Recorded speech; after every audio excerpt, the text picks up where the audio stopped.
राजा हरिश्चंद्र और रानी तारामती। सूर्यवंशी कुल के राजा हरिश्चंद्र अयोध्या नगरी के एक प्रतापी राजा थे। राजा हरिश्चंद्र का जीवन काल सतयुग से संबंधित था। राजा हरिश्चंद्र की पत्नी रानी तारामती थी और उनके पुत्र का नाम रोहित था। राजा हरिश्चंद्र अपने वचन पर अडिग रहे और सत्य के धर्म पर चलने वाले थे। राजा हरिश्चंद्र अपने धर्म की मर्यादा को कायम रखने के लिए अपने स्वप्न को भी सच मानते थे और उसको पूरा करते थे। परोपकारी राजा हरिश्चंद्र नित्य दान करते थे। ऐसा जाता है कि राजा हरिश्चंद्र सवेरे खाना खाने से पहले स्वर्ण, गौ, जल, भूमि, भोजन इत्यादि का दान किया करते थे। इसके पश्चात भोजन को ग्रहण करते थे। राजा हरिश्चंद्र ने सत्य के धर्म पर मार्ग पर चलकर अपने महल और नगरी को त्याग दिया। समय की करवट ने उनसे अपनी पत्नी और बेटे को भी छीन लिया। चलिए जानते हैं राजा हरिश्चंद्र और तारा की पूरी कहानी क्या है। राजा हरिश्चंद्र का स्वप्न। एक रात राजा हरिश्चंद्र को एक स्वप्न आया कि उन्होंने अपने महल को किसी ब्राह्मण को दान कर दिया। जब सुबह आँख खुली तो वे स्वप्न की घटना को भूल गए थे। नित्य के काम में निपट कर जब हरिश्चंद्र अपने दरबार में गए तो उस दिन उनसे मिलने 1100 ब्राह्मणों के साथ महर्षि विश्वामित्र आ गए। महर्षि विश्वामित्र के पैर धोकर राजा हरिश्चंद्र ने उनका स्वागत किया। राजा हरिश्चंद्र को अपने स्वप्न की घटना याद आ गई। अपने स्वप्न की मर्यादा को रखने के लिए उन्होंने विश्वामित्र से अनुरोध किया कि क्या आप मेरे महल को दान में स्वीकार करेंगे। महर्षि विश्वामित्र ने राजा हरिश्चंद्र के प्रस्ताव को स्वीकार कर लिया। राजा हरिश्चंद्र ने भी अपनी ब्राह्मणों को राजा हरिश्चंद्र ने सभी ब्राह्मणों को भोजन करवाया और दक्षिणा देने लगे। महर्षि विश्वामित्र ने उनको रोक लिया और कहा, अब इस समाप्ति पर आपका कोई संपत्ति पर आपका कोई अधिकार नहीं। इनका आप पहले ही दान कर चुके हैं। ना कहकर विश्वामित्र ने राजा हरिश्चंद्र रानी तारामती को रोहित के आभूषण उतरवा दिए और दक्षिणा की मांग करने लगे। राजा हरिश्चंद्र ने निवेदन किया कि मैं पहले आपको सब कुछ दे दूंगा, अब मेरे पास देने के लिए कुछ नहीं है। इस बात पर विश्वामित्र ने कहा, आपने महल को समर्पित कर दिया, वह दान है। हमने आपके यहाँ भोजन किया, उसकी दक्षिणा अलग से चाहिए। हम यहाँ पर 1100 ब्राह्मण हैं। कम से कम एक स्वर्ण मुद्राएं तो दक्षिणा में देनी चाहिए, अन्यथा तुम पाप के भागीदारी बनोगे। राजा हरिश्चंद्र संकट में और उन्होंने इसके लिए 1 महीने का समय मांगा।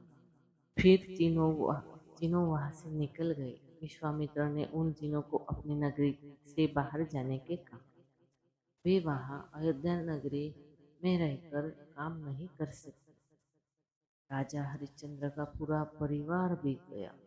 विश्वामित्र द्वारा नगरी से बाहर भेज दिए जाने पर हरिश्चंद्र अपने परिवार के साथ शिव नगरी काशी पहुंच गए। काशी में पहुंचकर हरिश्चंद्र ने काम ढूंढने की कोशिश की, लेकिन उनको काम नहीं मिला। विश्वामित्र का ऋण चुकाने का आखिरी दिन था और राजा हरिश्चंद्र गंगा घाट पर बैठे थे। राजा हरिश्चंद्र ने माँ गंगा से प्रार्थना की, अगर आपने अपने जीवन में सत्य धर्म को निभाया है तो आज मेरे धर्म की रक्षा कर लेना। रानी तारामती वहां आई और कहने लगे कि आप मुझे बेच क्यों नहीं देते। एक पति होते हुए मेरा धर्म है कि तुम्हारी रक्षा करूं। मैं तुम्हें बेचकर अपने पति धर्म को नष्ट नहीं कर सकता। अपने पति के धर्म की रक्षा की।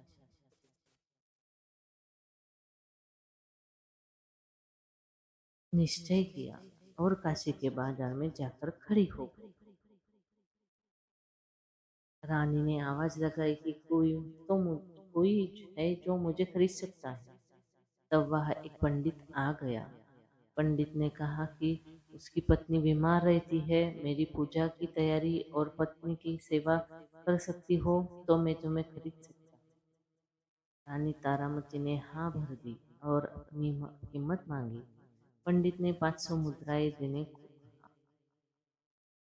रानी ने उन 500 स्वर्ण मुद्राएं को लिया और राजा हरिश्चंद्र समर्पित कर दी। रानी तारामती ने कहा कि उसने अपनी पत्नी धर्म को पूरा किया है, कोई गलती हुई हो तो क्षमा कर दे।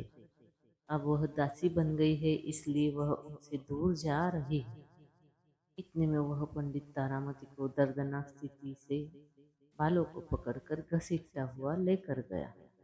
हरिश्चंद्र ने अपनी आंखों को बंद कर लिया। वह रानी जिसके पास सैकड़ों दासियां रहती थी, जिसके लिए फूल उठाना भी भारी था, आज वह किसी और के घर चूल्हा फूकेगी, कुएं से पानी भरेगी और दास बनकर किसी की सेवा करेगी। रोहित ने अपनी माँ को दूर जाता देख वह उससे जाकर लिपट गया। पंडित ने उसको दूर जाने को कहा। तब राजा हरिश्चंद्र ने कहा, एक बच्चे को उसकी माँ से दूर मत कीजिए, आप इसको भी साथ ले जाइए। पंडित ने तारामती अभागन पर दया खाकर 100 स्वर्ण मुद्राएं भी उसको खरीद लिया। ऋषि विश्वामित्र के वचन अनुसार अभी 500 स्वर्ण मुद्राएं कम पड़ रही थी। राजा हरिश्चंद्र ने खुद को बेचने का निश्चय किया। काशी के बाजार में हरिश्चंद्र ने खुद की बोली लगाई। वहां आता हुआ एक चंडाल ने 500 स्वर्ण मुद्राएं में हरिश्चंद्र को भी खरीद लिया। 1100 स्वर्ण मुद्राएं पूरी होने पर विश्वामित्र के ऋण से ऋण पूर्ण होकर हरिश्चंद्र शमशान घाट पर पहुंच गए। वहां हरिश्चंद्र ने लोगों को रोते हुए चीखते हुए देखा। मुर्दे जल रहे थे। अब से हरिश्चंद्र को यही पर शमशान का पहरा देना था। वहां पर अंतिम क्रिया के लिए आने वाले लोगों से कर वसूलना और कफन के कपड़े को हटाना हरिश्चंद्र का काम था। मुर्दे के साथ आने वाले चावल और पिंड में आने वाले पिंड को खाकर हरिश्चंद्र को पेट भरना पड़ता।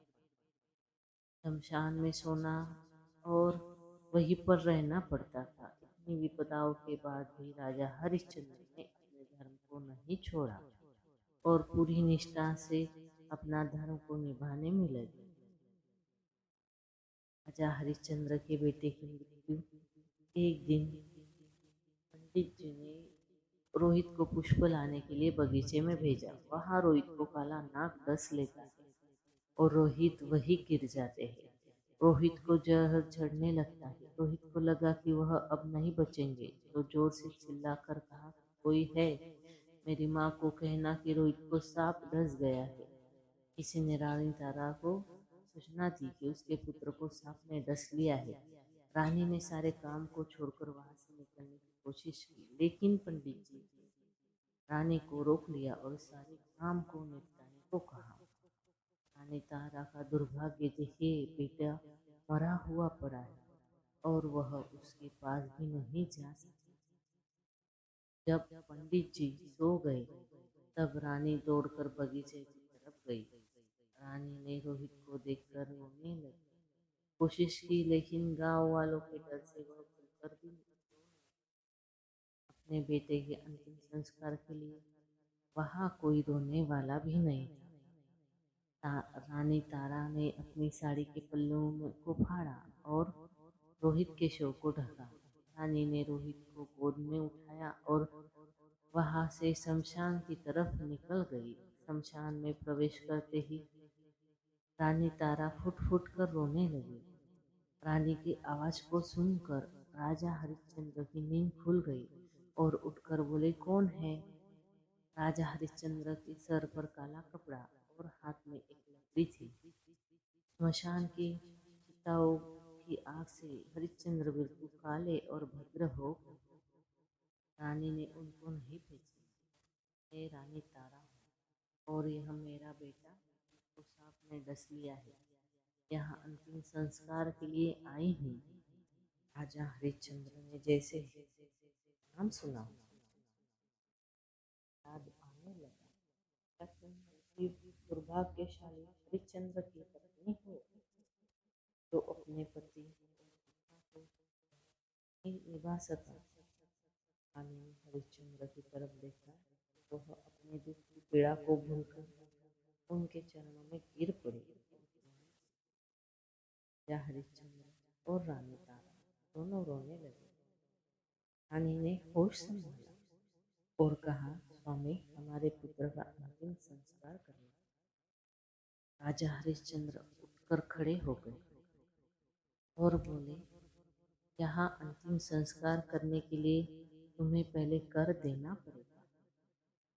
रानी ने कहा, मेरे पास देने के लिए कुछ भी नहीं है। राजा हरिश्चंद्र ने रानी को कहा दिया कि बिना कर के यहाँ अंतिम संस्कार नहीं कर सकती। वह चाहे तो इसे गंगा में डाल सकती है।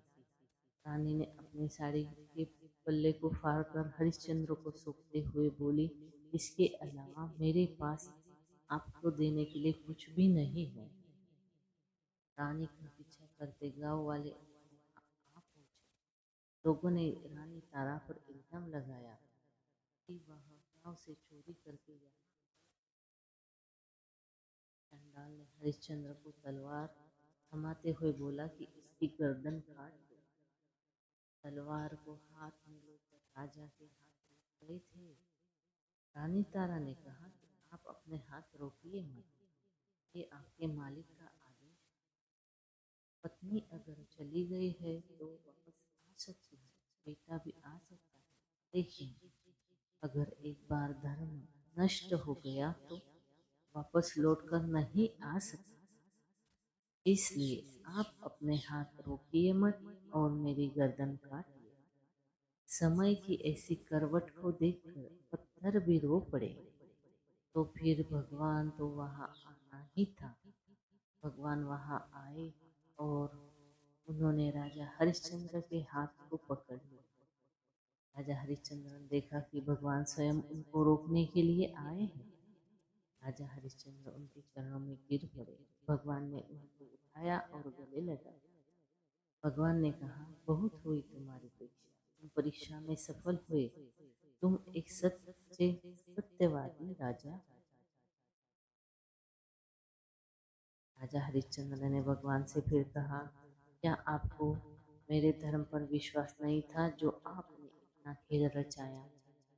भगवान ने कहा कि मुझे तुम्हारी पूरी सत्यता पूरा विश्वास था, इसलिए मैंने तुम्हें चुना है। तुम सत्य की परीक्षा में पास हुई। तुम्हारे जैसा सत्यवादी राजा न तो आज तक हुआ, न आगे कभी होगा। ये दुनिया तुमको सत्यवादी राजा हरिश्चंद्र के नाम से जानेगी। भगवान ने मरे हुए रोहित को जिंदा कर दिया, सभी को सुंदर शरीर प्रदान कर दिया। महर्षि विश्वामित्र ने उसको महल वापस सौंप दिया। पुनः राजा हरिश्चंद्र और रानी तारामती उस महल में रहने लगे और राजभोग भोगने लगे। ऐसा कहा गया है कि धर्मो रक्षति रक्षत, तुम धर्म की रक्षा करो, धर्म तुम्हारी रक्षा करो। राजा हरिश्चंद्र जैसा सत्यवादी बनना नामुमकिन है। पग पग पर राजा हरिश्चंद्र ने सत्य की परीक्षा दी।